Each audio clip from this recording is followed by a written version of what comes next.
বিপিএলে মুশফিকুর রহিমকে নেয় নাই কোনো দল, নিতেই চায় না। মুশফিকুর রহমান এবং মাহমুদুল্লাহ রিয়াদকে কেউ দলে কিনতেই চায় নাই। তাও এইদিকে আপনার রাজশাহী মুশফিককে নিছে, দেখাই তো দিল যে যারা পারে সব সময় পারে, বয়স হোক বা না হোক, যারা পারে সব সময় পারে। ওই যে একটা কথাই আছে, গ্রামের দুইটা কথা আছে যে মরা হামুকেও পাও কাটে। আর একটা কথা হলো পুরান চাইলে বাদ বাড়ে বেশি। এটার তার প্রমাণ দিল মুশফিকুর রহিম আগামীকালকে।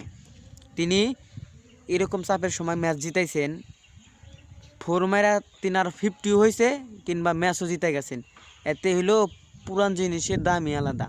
আর আপনারা মুশফিকুর রহিমকে নিতেই চান নাই, তাই তো দেখাই দিল মুশফিকুর রহিম কি। আর আপনারা কি করেন, ওই নাইম শেখকে নেন 1 কোটি টাকা দিয়া। মুশফিকুর রহিমের যোগ্য 1 কোটি টাকা দেয় নাইম শেখ নেন, আর মুশফিকুর রহিম মাহমুদুল্লাহ রিয়াদে আপনারা বিপিএল থেকে বাদ দেন।